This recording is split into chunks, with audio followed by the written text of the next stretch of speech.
Genesis 1:26 through 27. So when God created creation, he said, let there be light. When God created creatures, he said, let the earth bring forth land animals, and let the waters bring forth fish and fowls. But when God created man, he did not say, let there be man, nor let the earth bring forth man, nor let the waters bring forth man. What did he say? Well, we're going to look at that verse after this. As you can see here, that the Hebrew word for God is Elohim. Okay, you read from right to left, Aleph, and it ends with M. Elohim. That little Yod, that's where we get the word Yoda from. Elohim. There are no vowels in Hebrew. And so the literal translation would be God's. So we can literally say, in the beginning, God's created the heavens and the earth. Now, if we would say that, then it makes perfect sense for those who believe in the triunity of God, right? And so here, this Hebrew word, Breshit, in the beginning, okay? Now, in this image here, this is what we would call Paleo-Hebrew, because it's like hieroglyphics Hebrew, okay? Now, this word beginning in Hebrew is Bereshit or Breshit. Now, this word Breshit, the first letter is Bet, or our letter B. This next letter is Resh, which is our letter R, so to speak. So we would say Br, Bar, Bar, okay? Bar. What does Bar mean? It means the sun. So at creation, in the beginning, in those words in Hebrew, Bereshit, Jesus, the Son, was already in the creation with God, the Father. Okay, so he was already there. Now here, this word is Bereshit, and it ends with the letter Tav. And what does Tav mean? Cross. See that? So the Son is destroyed by the cross or on the cross, however you want to say it. And this would be the Paleo-Hebraic way of writing this word Breshit. Okay, so if God was alone in the creation, then God would have said, let me make man in my image, in my likeness. Right? That would make sense. But the Bible begins with the Son. Therefore, the Son is in the beginning. Now, this word here, Echad. So when the Jews recite the Shema means to hear. Shema Yisrael, Adonai, Eloheinu, Adonai, Echad. Hear, Israel, the Lord is our God, the Lord is one. That's our English version for this Hebrew pronunciation. Echad is translated as one. But we have a problem because in Hebrew, Echad doesn't mean one, it means unified. Now, the numeric form of one would be Yahid. So is there an example in the Bible? Yes. Then God said to Abraham, take your son, your only son. So Abraham has two sons. Why does it say take your only son, Isaac? What about Ishmael? But it says the one you love, right? Obviously he loves both. But here, why does he say your only son? Well, because Isaac is the son of promise, not Ishmael. And so that's why God tells Abraham, take your Yahid son, your only son. He didn't say take Echad, but Yahid. That's very important. Now this scholar, notice what he says up here, proceeds to also demolish the argument for Echad, Hebrew for one, as the means to describe the nature of God. Okay, so he says the word can mean compound, united, one. But he insists that in the phrase, the Lord is one, the implication is that one must be viewed as Yahid, or only one. But his insistence on Yahid takes another hidden agenda, because Maimonides, he's a rabbi himself, in principle 2 of the 13 principles of faith, declared God to be a unity, that is Yahid. However, nowhere in the Hebrew scriptures is the Lord referred to as Yahid, but rather Echad. So what are we saying here? Well, the point here is that God is a compound unity. He is Echad, not Yahid. Yahid is an absolute one. Echad isn't. Imagine a cluster of grapes. We can say, I have one cluster of grapes. Well, yeah, we have one, but there's a lot of grapes in that cluster.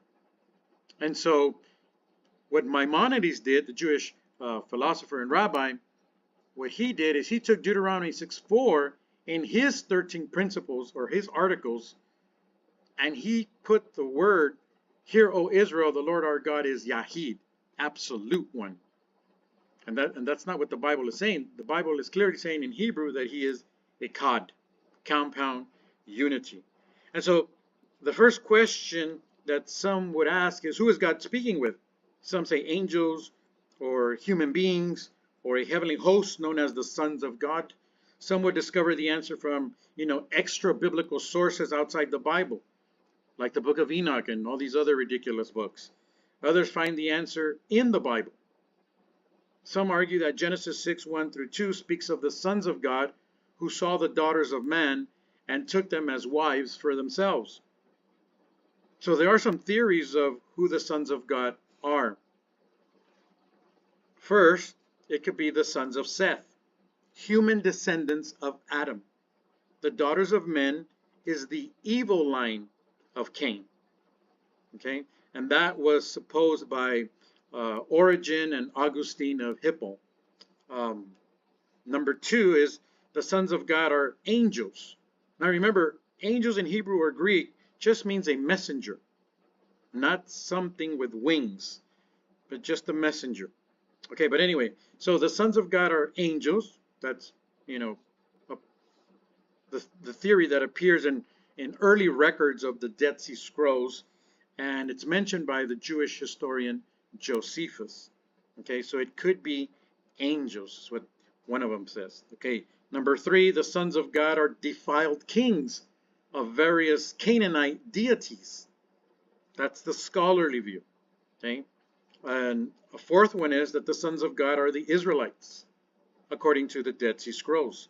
Now here we look at the Dead Sea Scrolls. So this is the oldest Hebrew. Okay, it's older than the Masoretic text. Remember, the Masoretic text is about 1000, just to round it off, 1000 AD after Jesus, not before Jesus. And the Dead Sea Scrolls is before Jesus. So the Dead Sea Scrolls says sons of God. The Masoretic text says sons of Israel.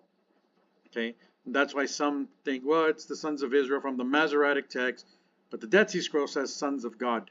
Now the Greek Septuagint, which is we say the Paleo-Hebrew translated into Greek.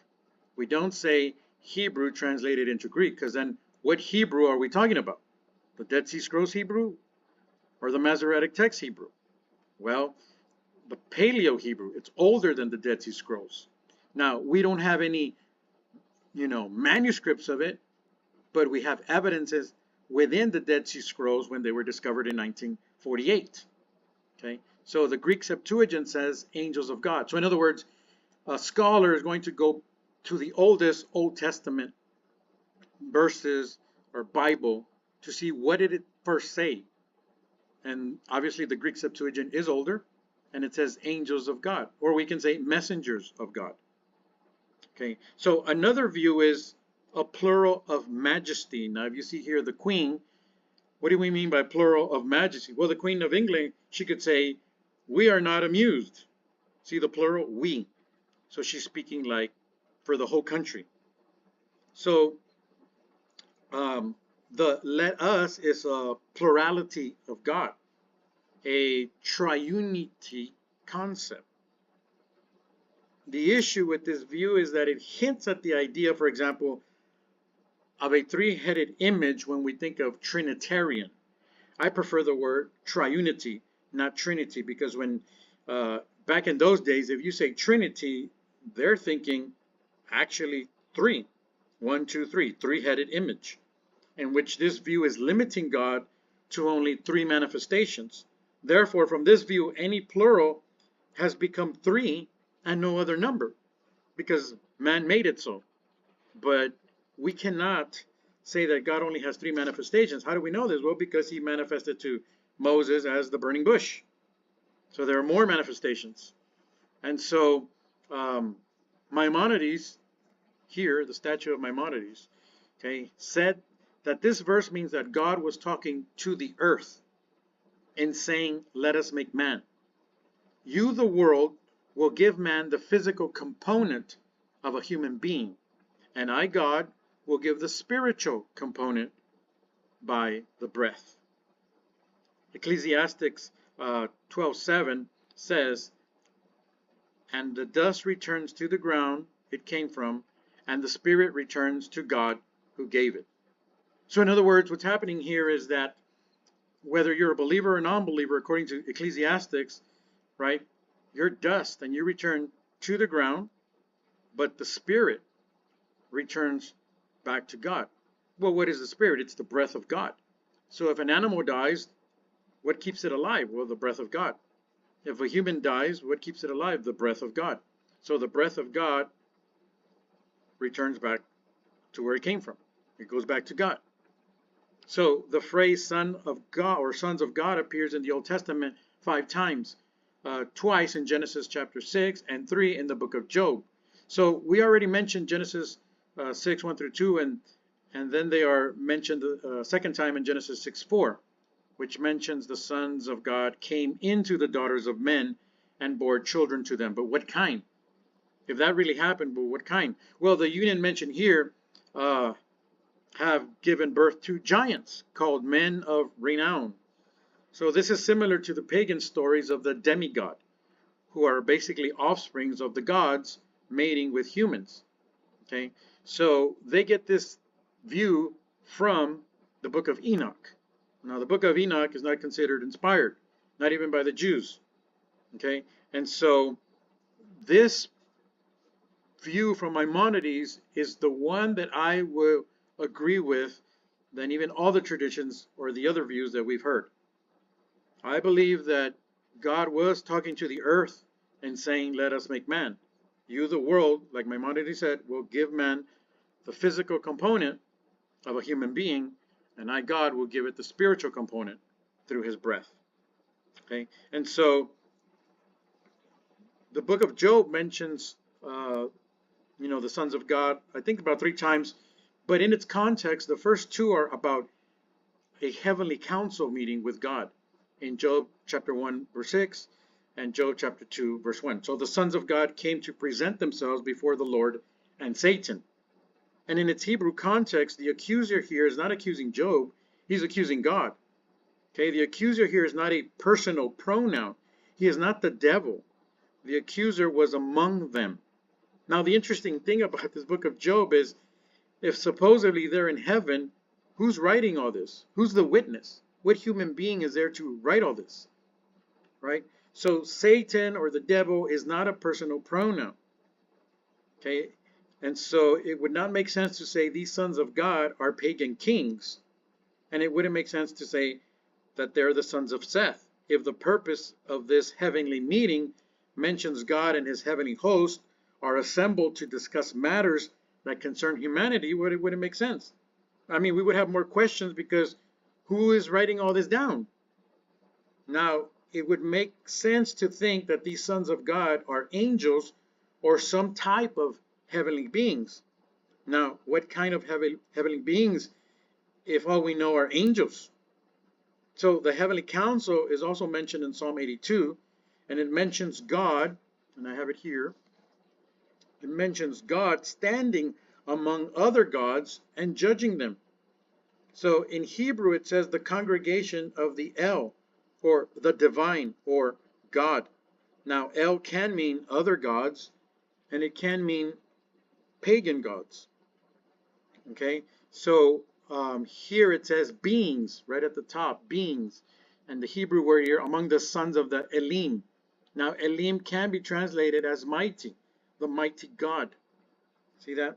And so, who are these other gods that God judges? Well, Psalm 89 says, who among the sons of the mighty can be likened to the Lord? In Hebrew it says, what we just read, the sons of the Elim. And again, the word Elim can be mighty or a mighty God. In other words, who among the sons of the gods can be likened to Yahweh or to Elohim? And so the third reference in Job 38, 1 through 7, God is asking Job, where were you when the earth was formed and the sons of God shouted for joy as the stars sang? So this verse is indicating that the sons of God were present when God formed the earth and they were rejoicing in heaven. So clearly we cannot say that this is referring to pagan kings or the sons of Seth, because Seth was not even born yet and humans were not in existence yet when God laid the foundation of the earth. Therefore, some conclude that these have to be some heavenly beings that Jude and Peter mention. Jude 6 mentions the angels who left their abode are waiting for the judgment. But again, angels can mean a messenger, because that's really what the word means. But people think of an angel like with wings and all this. 2 Peter says that God did not spare the angels who sinned. But when did the angels sin? Some scholars claim it was back in Genesis chapter 6, again when the sons of God, or the angels, came upon the daughters of man. Okay, but we know that's not true. It was just the line of Cain. They're the evil line. So the problem with this view is that Matthew 22:30, Jesus mentions that the angels do not marry, and these angels are in heaven with God. Similar to Luke chapter 20, 34 through 36, Jesus is saying that those who are worthy of the resurrection are equal to angels and are called sons of God. So the problem with linking this idea back to Genesis 6 is that Jesus said angels don't marry humans. And so the next question is, if any of these views is true and God has other sons, guess what? Well, it contradicts John chapter 1:18, because it says no one has seen God at any time. The only begotten Son who is in the bosom of the Father, he has declared him. So John 3:18, Jesus himself declares that he is the only begotten Son of God. Then this phrase is repeated again in 1 John 4:9. God sent his only begotten Son into the world. So if angels are sometimes referred to as the sons of God, then why is Jesus called the only begotten Son of God? So this phrase distinguishes him from the angels. Only Jesus came from the same substance of the Father. The angels were created beings and called sons of God, and the Israelites were called children of God, but only Jesus has a unique title, the only begotten Son of God. So Jesus did not become a son. He was always God's son, existed, eternally as the Son of God. But we also become sons of God according to Matthew 5:9. Blessed are the peacemakers, for they shall be called sons of God. Notice that the text says they shall be called the sons of God. They are not currently sons of God. Okay, and so here we can see a difference in here in Romans 8:16. The Spirit himself beareth witness with our spirit that we are children of God. Well, this word children in Greek is teknon. But over here in Romans 8:19, the expectation for the sons of God to be revealed. But the Greek word is different. It's huios. Huios means sons. It does not mean child, teknon. So right there, just in Romans, we are seeing the difference of what each word means.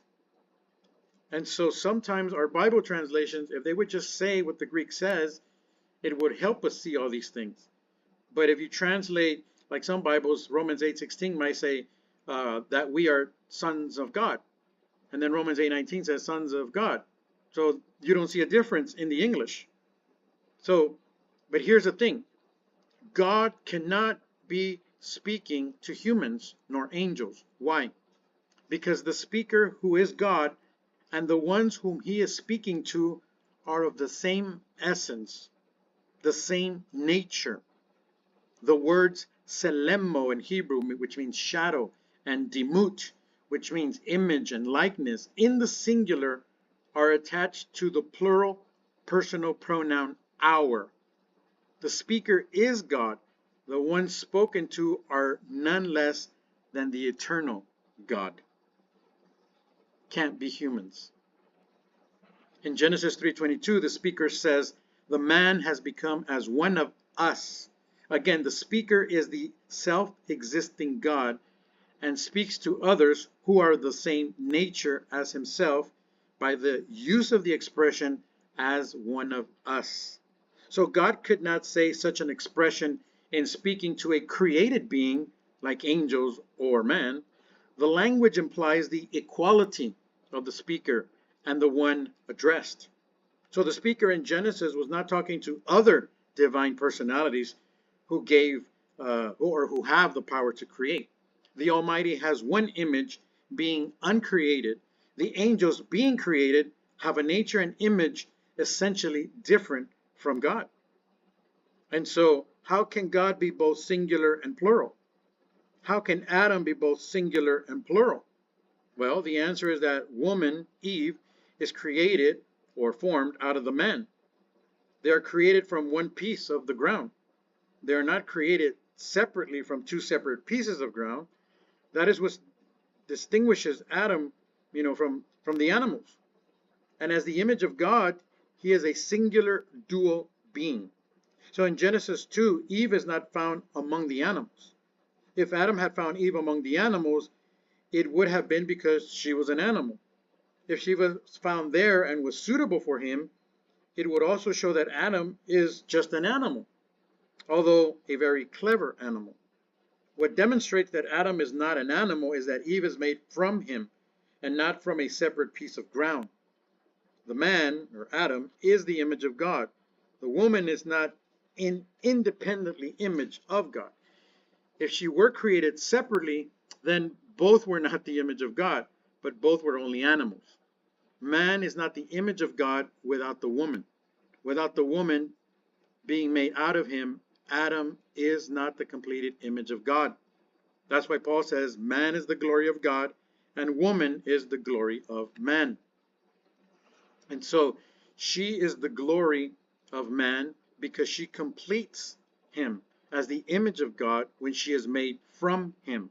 So in effect, Paul is describing and summarizing Genesis 1 and 2. Paul is describing the two-stage making of man in Genesis 2 in his own words.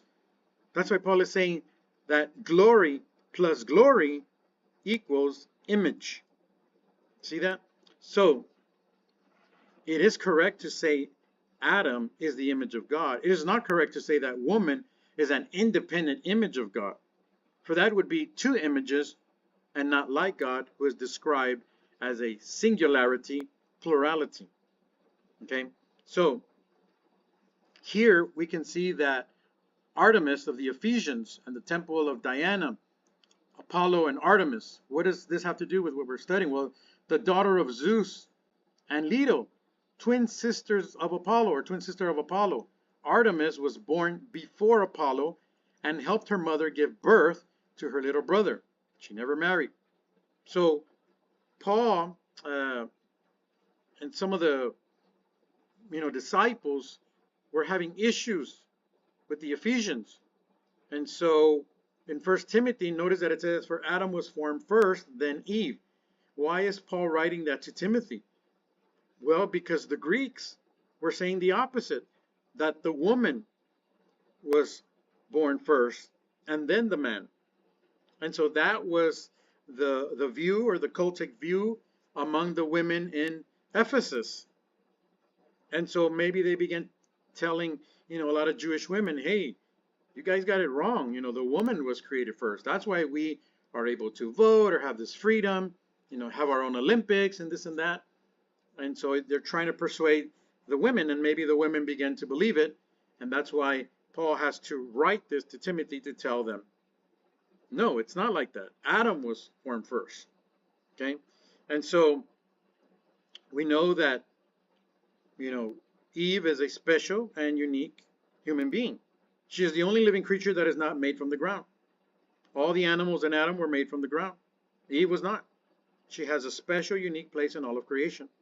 And so one cannot ignore the different words. You can see them here. Created, made, or formed. So first, that being named Adam was created male and female. Second, that male and female Adam was formed out of the dust of the ground. Third, after the male and female Adam's nostrils had been formed, that male and female Adam was made a living being. And God uses the Hebrew word asa, to make or made, to show that man was made, not created, not formed, a living soul. He was made a living soul. A living soul just means life. A living being, some Bibles say. It's not some entity that God inserted in you, that when you die, that soul goes flying somewhere. If you look it up in Hebrew and in Greek, it only means life. That's all it means, a living soul. Like when somebody says in the news, oh, there was a fire in the house and 5 lives, right? 5 souls were lost today. Why souls? Well, 5 lives. So what was created in verse 27? What was Adam's likeness by reason of his specific creation? Since God was not flesh and blood at the time, Adam's created likeness could not have been as flesh and, blood being. Adam could not have been a living soul without the breath of life in his nostrils. Nostrils that had not yet been formed. So whatever Adam was, we don't know what type of being he was. We just know that according to the Bible, he was made male and female at that particular time. He was like, a slab of clay without form. Then he had to be formed. So God's image at the time of Adam's creation was in God's own image at that time. A duality spirit consisting of more than one spiritual operative capacity, so to speak. Adam would have also been a plurality spirit, male and female. And God would have had to have called them, it says, Adam. Not Adam and Eve, but Adam. So he calls both male and female, God gave them a last name. The Bible says they are called Adam. And so he didn't say Adam and Eve. Okay, but this is not referring to the Adams family. So that is what we find in verse 27. Attributes, right? Only their created state. Okay? He did not name them Adam and Eve. That's important. He only named them Adam at the creation stage in Genesis chapter 5, 1 through 2. Okay? So in Genesis 2, the first human is consistently referred to as Ha-Adam in the Hebrew, especially before this, we want to call it the operation that God did on Adam. So in the Hebrew text, the first man is not specifically referred to as a male human, or the Hebrew word ish, male, until the operation mentioned in Genesis 2, 21 through 22, when a part or a side is taken out of him, out of Adam. And so after the operation, the male human sees the female human and says, this one is bone of my bone and flesh of my flesh. She will be called woman, Isha, because she was taken out of Ish, or husband, Genesis 2:23. So the author of Genesis 2 may want his readers to understand that this husband and wife may have each been a part of, or each a side of, the same human being, Adam, or Ha-Adam. For Eve was taken from the side, and that's the Hebrew word sila, not rib.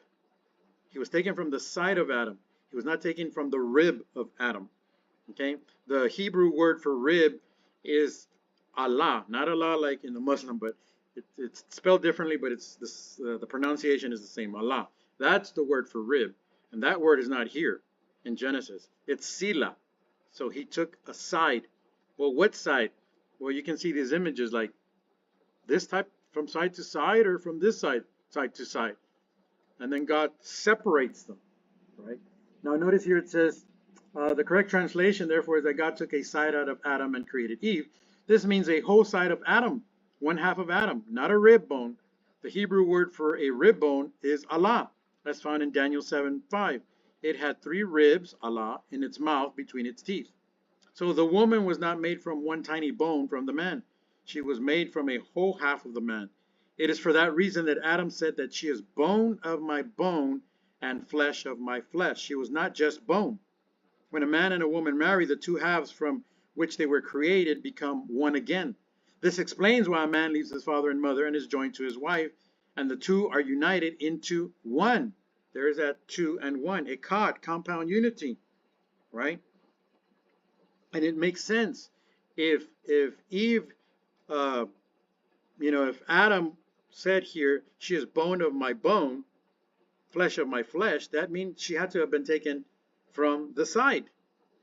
If she were only, bone, Adam would have just said, she is now bone of my bone, no flesh. If she was just taken like the tradition says from the rib, he would have said, she is bone of my bone. He wouldn't mention the flesh because she's not made out of flesh. Okay, so here, this article, Adam's rib, question mark, or his baculum. Now, his baculum here refers to basically his private part. Now, all mammalian animals have a bone in that part, except for man. And so there's a view that suggests that Eve was created from Adam's private part. And so that's why men don't have a bone in their private part. Okay, that's another view. And there's a lot of issues with that view as well. And so we want to understand what this sila is. So some argue that God didn't make their spirits first, but that he made man first in chapter 1, but man is spirit. That's what was created in chapter 1. So it's not that man has a spirit, it's that man is a spirit. Okay, and that is true. God didn't put a soul, like some people believe, into Adam.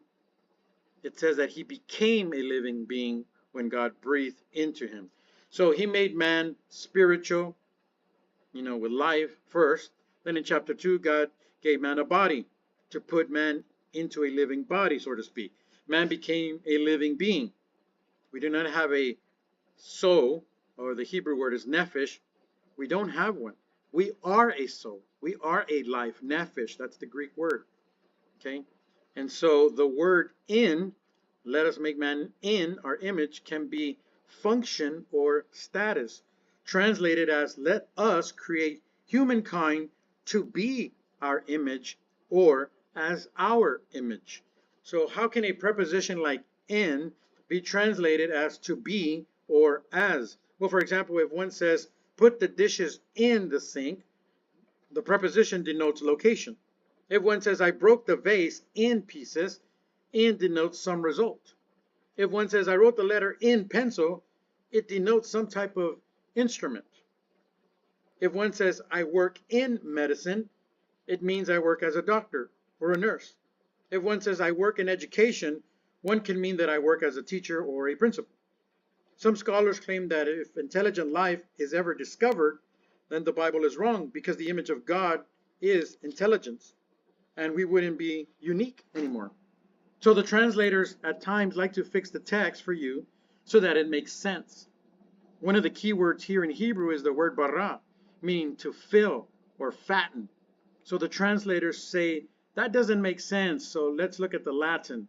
And then the Latin has create. Now that makes sense. See, It's better to say, uh, create rather than fill or fatten. So the question is, what does create mean in our understanding? Well, it means to make something out of nothing. So did God make Adam out of nothing? No. He used the dirt. Back in Genesis 2:7, he formed. Okay, that's the Greek and Hebrew, blasso is the Greek, and the Hebrew yatsar. He formed him out of the dust of the ground. Sometimes we get that wrong. We say God made Adam out of the ground. No, he made him out of the dust of the ground. Imagine dust from the ground. And that's how God formed him. So the problem for translators is bara cannot mean create, as the Latin claims, out of ex nihilo, out of nothing. So the word bara means to fatten up. And so the word Elohim contains the word Eloah, the first three Hebrew letters. It's a singular word translated as God or gods. And so the Latin ex nihilo makes you think that when you're reading Genesis, in the beginning God created the heavens and the earth, that there was absolutely nothing and God created the heavens and the earth.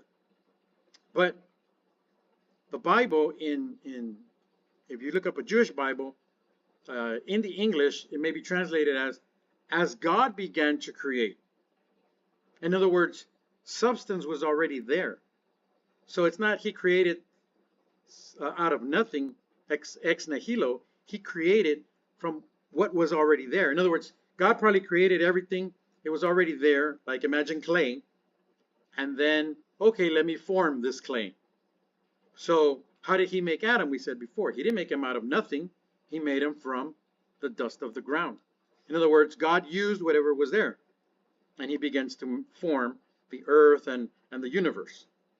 Okay, so the root word for Eloah is Allah, a Semitic word. So this word literally means to be yoked with another person. Okay, Allah can mean the oath, and the oath is the yoke. To be, so to speak, to be yoked with another person. If I make an oath with someone, I'm binding myself with that person and creating a yoke. Eloah is one who yokes to another, one who is yoked to you, and that's no joke. So the plural form Elohim is used as singular. In other words, not more than one God, just one God. The next key word is Selem, meaning shadow. So in the Paleo-Hebraic translation would be, and the powerful one filled the man with his shadow. Now the word used in English for shadow, or Selemo, is image. But image gives the idea that we look like God. So if the text says he created him in his image, then we are just a carbon copy. So this is not what the text is saying, because Hebrews are not concerned with appearance. They're concerned with function. Okay, so God took a representation of himself and put within us, not the outside, but the inside. So on the inside, we are a copy of him. Okay, so notice here that it says that the Holy Spirit will come on you and the power of the Most High will overshadow you. Overshadow. Okay, so there's that word of the shadow of God. And so in Genesis 5:1-3, we are told that those who came after Adam, starting with Seth, are created in Adam's image. Notice that, it's there in the green. A son in his own likeness after his image, and named him Seth. And so, well, what does that mean? Well, man departed from the original creation of being in the image of God and then became the image of Adam. That's what it's saying. Adam is the one made in God's image, not Adam and Eve. Okay? Because Eve was taken from Adam, then the generations are referred to as being in the image of Adam. There is now a difference between the image of God and the image of Adam. Remember, Hebraic philosophy is concerned with function, not appearance. In other words, man became to function differently at some point with Adam. When? Well, when Adam sinned. There is no sin in the image, function, or the character of God. There was no sin in Adam and Eve in the beginning. Back in Genesis 1, we read that when God created something, it was good, then it was so. Then it was good, then it was so, etc., etc. Right? All the way through verses 4 through 25. Then it skips 4 verses, and then it begins again in verse 30 onward, and it was good, and it was so. So, what happened to it was good, then it was so in Genesis 1, 26, 27, 28, 29? I found this online. I think it's really good. I put the arrows there so you can see. So the question is, when God created Adam and Eve, did he say, and it was good, and it was so? It's not there because it wasn't so. It wasn't yet good. Think about that. The most important part of the whole creation story, the creation of humanity, the creation of Adam and Eve, and it wasn't so. Nor does it say it was good. Why? Well, it's obvious we are not complete. This part is not complete. In other words, the animals were made how they were supposed to be. That's why it was so. But Adam and Eve were not made how they were supposed to be. They were not good and were not so. This is the whole purpose of human existence. We are not yet complete. We are not yet so. So neither are we yet good. Verse 31, and God saw everything that he made, and behold, it was very good. And the evening and the morning were the 6th day. Everything includes mankind. So, man is not done being made. It's a process that continues. We must be born again, right? We are made in the image of God by being born again through Jesus Christ, right? Now, I like this version better, the concordant. And creating is the Elohim humanity in his image. In the image of the Elohim, he creates it. Male and female, he creates them. God is creating man in his image. We're not there yet. It is a process. Okay? He's still creating. That's the key word. And creating. And so the question, are we made in the image of God? And so the Apostle Paul said, no. According to 1 Corinthians 15, 47 through 49. A lot of us read this and we don't see what it's actually saying. We've read it so many times, we're not paying attention. It says the first man was of the dust of the ground. The second man is of heaven. Who's that second man? Well, it's Jesus. Verse 48, as was the earthly man, so are those who are of the earth. And as the heavenly man, so also are those who are of heaven. 49, and just as we have borne the image of the earthly man, so shall we bear the image of the heavenly man. Now notice that word, we shall. We shall also bear the image of the heavenly man. Well, who's the heavenly? It's Jesus. What's he called in the Bible? The last Adam. 1 Corinthians, there it is. Thus it is written, the first man, Adam, became a living being. The last Adam became a living, giving spirit. So I hope you enjoyed this study. And if you do, please subscribe to my channel. That would help me out a lot. And I will be bringing more studies like this. Again, please subscribe. And if you like more of these types of studies, I'm going to bring a lot more in the days to come. Thank you.